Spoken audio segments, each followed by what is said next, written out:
I am Libby.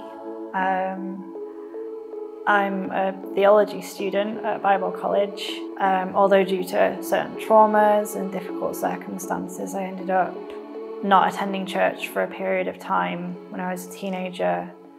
And I think a lot of things in my life kind of went downhill then. I faced a lot of difficulty and I didn't really have any support in going through it.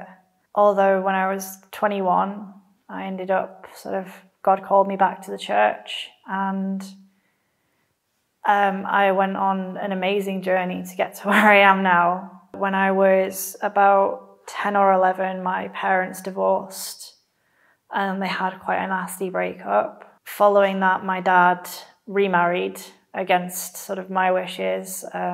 My relationship with him kind of fell apart because of that. I was bullied a lot in primary school, and I think, this led into then my parents' breakup and then my dad remarrying. And then when I was 14, I watched my mum die. So seeing my mum get ill right after being divorced, and she was struggling to make ends meet, it gave me this idea that I was gonna, if I grew up and got married and was a mother, that I was gonna end up like she was and end up dying from it. Whereas, my dad went and married another woman, and that taught me this lesson that my genes are undesirable, that what my mum had was not enough. And what my mum had was, the femininity that I had. So I didn't see myself as good enough as a girl. I didn't see myself as a complete woman. I didn't think that life would be great for me as a woman, and I didn't think that I was able to be a great woman anyway. So I showed early signs of gender dysphoria from when I was 3 years old. I had the dissociation, I had dreams of genital mutilation, and these kinds of things. I genuinely thought I was going to grow up to be a boy at certain points, and I didn't understand why I wasn't growing into a man when I hit puberty. That was very similar to around the time that I discovered transgenderism and really married myself with that, was around that age of 12. I discovered transgenderism as a term. I discovered kids transitioning. The internet is a powerful tool, so I discovered all these YouTube videos of people taking testosterone or having these transition surgeries and showing off their scars and all this kind of thing. I spent the next 5 years arguing with myself as to, well, if transgenderism is a thing, then I must be transgender, but I don't want to be transgender, because if I'm transgender, I have to take hormones for the rest of my life, and I have to have these invasive surgeries that may not even be successful, and I'll never fully be a man or a woman. I'll never be able to have children as a man. And when I was about 11 or 12, and I didn't have a church family to go to, and I had just my little Bible, and I was praying to God, can I either wake up with the mind of a girl or the body of a boy? Because I was so convinced that there is such thing as the mind of a girl and a mind of a boy, and that they can be placed in the wrong bodies. And it took until I was about 17 and a few more traumas to take place for me to actually just relent and say, do you know what? I have to be a man, because otherwise I'm never going to have a life. I'm never going to feel fulfilled, and I'm never going to continue my life. I'm just going to be living like this shadow of a life. So I lived as a man for around 6 years. Of course, there were times when I was about 13 or 14 where I was, I would go out and present as a man and use the men's bathrooms and things like that without most of my friends and family knowing. And I enjoyed those experiences, but like I said, it was scary, the prospect of being transgender, and having to face that reality. All in all, I was on testosterone for about 4.5 years. The thing that motivated me stopping taking testosterone was a spiritual experience. I felt convicted in my faith that I shouldn't be taking an artificial substance. I felt that if I have a God who is capable of anything, then he's given me what I need to survive. And I shouldn't need to take testosterone in order to be fulfilled. I should be fulfilled purely through him. At first, I actually just decided, well, if God wants me to continue to have the effects of testosterone, then I will, and that will be miraculous. And if God wants me to not have those effects, then I know that God wants me to be a woman, and that also will be miraculous, because in that case, I'm expecting the miracle of being okay with that. So actually returning to womanhood has been intense. It's not been easy, but it's been so rewarding that I couldn't describe the amount of fulfillment that I've got from just that. Because really, when I started out and I stopped taking the testosterone, I thought I was just going to stop taking the testosterone and stop pursuing the surgeries I wanted. And that was a sacrifice. I didn't think I was going to be living as a woman again. That was not the initial thought. But when I was ready to make that decision, and I'd sort of spent a lot of time spiritually, a lot of time by myself, a lot of time with God, just sort of really coming to terms with what I was going through, and coming to terms with the past traumas that I'd had and the effect that they'd had. It was December 2019 when I actually sort of received that conviction to start living as a woman again, and I was terrified. And honestly, I genuinely thought at that point in my life that I was about to enter into a hellish existence of denying myself and denying who I was. And as time passed, it was incredibly difficult. At first, I looked like a man in a wig. You know, I didn't look like I do now. My voice was a baritone voice. I had no idea how to be feminine. I felt really kind of pushed away by my church. It was like I wasn't keeping up the image that they wanted. But as time's gone on, I've seen so many amazing things. I mean, I've noticed my voice become in a female range again. My whole body changed back to the way that it had been before testosterone, and how I look and how I sound are the things that the world sees, and are the things that other people see as these great miracles or whatever. To me, the most amazing miracle is that I can sit here right now wearing a dress and none of it's false, none of it's fake. Like, this is just me, and I'm comfortable to do that. I'm comfortable in my own body. So the thing that really motivated my new confidence with that sort of piece with my gender and the way that I was born physically was my relationship with God. It was personal. It was something that no human being could ever have put in me. I mean, I'm not lying, it was terrible, some of the things that I had to face and work through, some of the things that I had to confront from my past, and some of the things that I had to admit, as much as I wanted them to be true, because that would make me correct and that would make me valid in what I saw. I had to let go of so many things. And I think the biggest thing for me was just this little mantra that I think I created. It was, you define female. And I had this revelation that it's not about how I feel or what I think about myself or how people perceive me. It's about female is a reproductive characteristic that I can choose to embrace to whatever extent I want. But I'm the one that gets to define what a female is. Female is not defined for me to fit into. I'm the one who, anything that I do is what a female does because I'm doing it and I'm a female. If I was speaking to someone who was thinking of transitioning, my biggest amount of advice would be, I suppose the biggest thing that helped me was the question, have you asked God about this?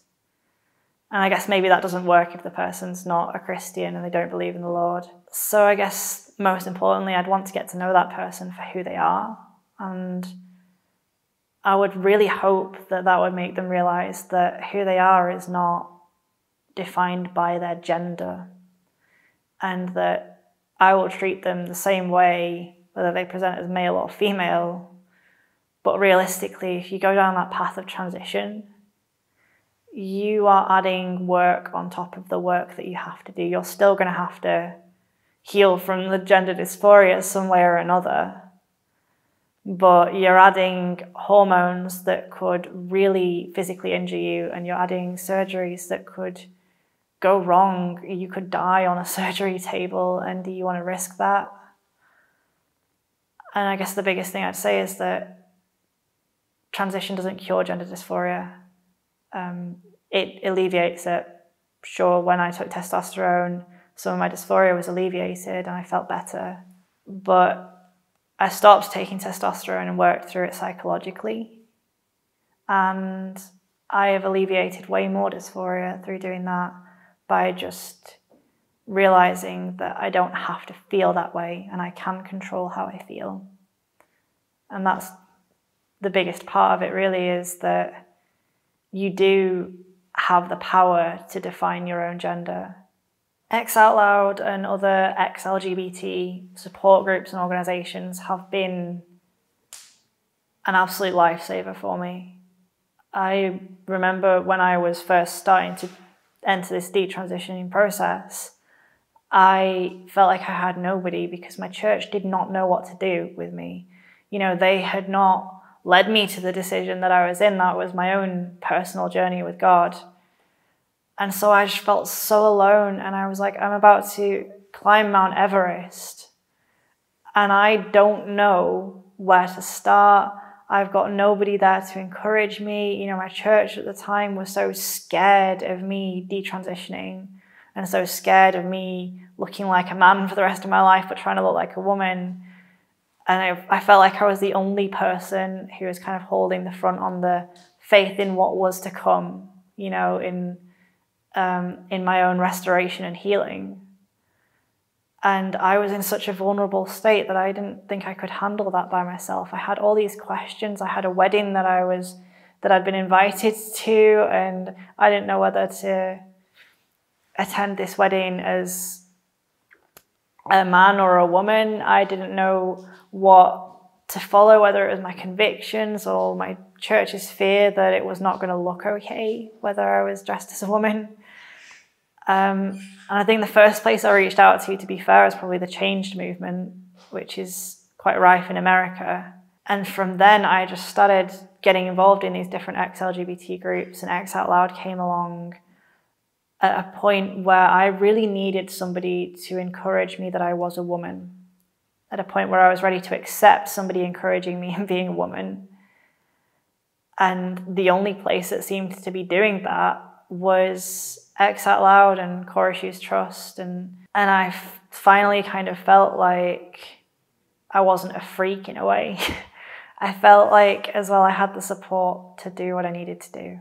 I wasn't alone anymore. There were other people with the same convictions and the same values as me, and also this, you know, similar experiences to me. They'd also dealt with gender dysphoria, some of them same-sex attraction, but they had the same morals as me and the same ideals as me, and it made me feel like what I was doing was possible. To the people that say that the opportunity to actually get help for these kinds of issues in the way that I've experienced, I would say that I understand where you're coming from, and I understand the fear that this is going to stop you from living life the way that you feel you're led to do so, and the way that you feel is right for you. But for me, I received counselling when I was a teenager, and the counsellors were unable to address the underlying issues and traumas that I had, because I was covered under the wait and see model of transgender care, which essentially meant that if I talked about transition things, I was seen as having an issue that needed help with. And if I talked about being a girl and wanting to do that, I was seen as not having any problems and not needing any help. So to those people, I guess I would say, I don't want these services to be denied to people. I want the option to be there, because if I'd had that option, that's the option I would have picked, and I wouldn't have spent so much money on my transition. I wouldn't have spent so much time on my transition. I wouldn't be currently undergoing laser hair removal on my face. I wouldn't be, dealing with the aftermath of taking cross-sex hormones. I would instead have never have taken the cross-sex hormones. And, the answer is not to just sit and wait and see whether I'm going to transition or not. The answer for some people is for us to take action and combat the things that we don't want in our lives. And I didn't want gender dysphoria in my life. And now I don't have to deal with gender dysphoria in my life to half the extent that I used to. Sometimes it comes back a little bit, but it's been a gradual process of healing. And I don't want somebody else to grow up in the political climate that we're in now and not have that option. In my journey, I think the most valuable thing has been my personal relationship with God. And I guess that's a personal thing, and that's something that I can't just sort of tell somebody where to find an answer or something, but that's the most valuable thing that I've had, has been that, and the integrity to make decisions for myself. Not to make decisions based on what the society around me and the world around me wants to do, whether that be the world inside or outside of the church. The biggest thing has really been realizing that there's not just two options. I don't just have to suffer living as a woman or suffer living as a trans man. I can actually just open both doors and be who I am on the inside and who I am on the outside, and embrace both of those things. It's really strange, because when I was transgender, I didn't want to share being transgender. I didn't want to be transgender. I had not planned to be transgender. I believed I was just born that way, and I had no option out of it. So I was going to live stealth. I was going to be a man. I was not going to be transgender. I was going to be just your average guy, and nobody was going to know, and nobody did know. When I started going to a new church at 21, nobody knew that I was biologically female, and I was happy with that. I was so happy with that. But now, obviously 2 years later, I'm living as a woman again, which is something I never thought would happen, and I'm here speaking out about being ex-transgender. I am free to be that, and I have made the decision to detransition, and I want people to know that it is a valid decision, that your feelings and your thoughts and your whole story is valid if you decide to detransition based on conviction. And I really want other people to know that that is an option, just like I didn't know for 9 years or something that was an option. Honestly, I believe that education in transgender matters, from a more objective standpoint, it's dangerous, because children need to be able to grow into their adult bodies before they are given hormones, before they're given any kind of physical transition. That's just physically dangerous. From my more subjective experience, though, learning about transgenderism when I was 12 is what broke me. That is the thing that stopped me from being able to believe I could be a woman.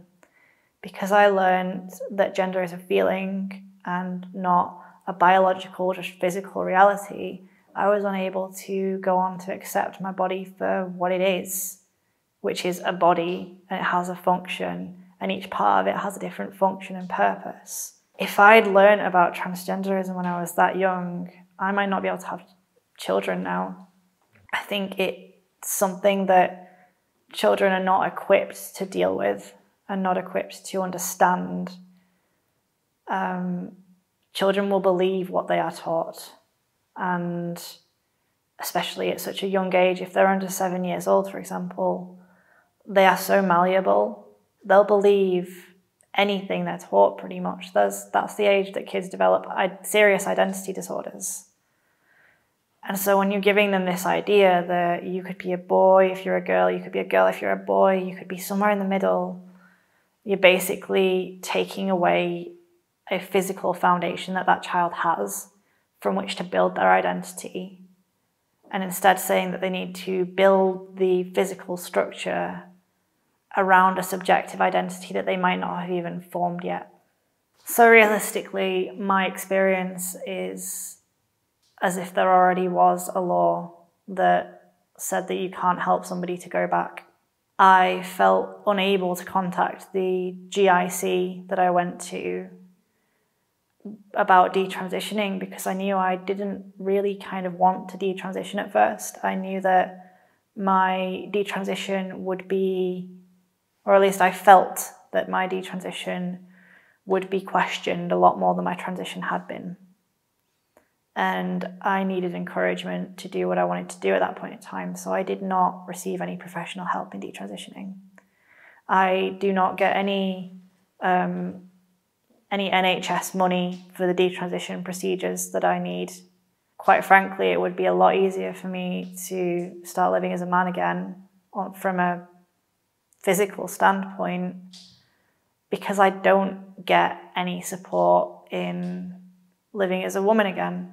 So if there were going to be a law that was proposed to stop me from being able to seek any kind of support, even what I get from places like X Out Loud and Chorish's Trust, I don't know if I would have survived this year. And obviously from the physical standpoint, I almost feel like that law's already been passed because the way that it impacts me, I don't feel like I have any support in living as a woman again. I feel like that's something that I've had to rely on Christian organisations and my church for. And if I didn't have faith, if I didn't have my Christianity, my relationship with Jesus, I cannot imagine any world where that could have been even remotely possible.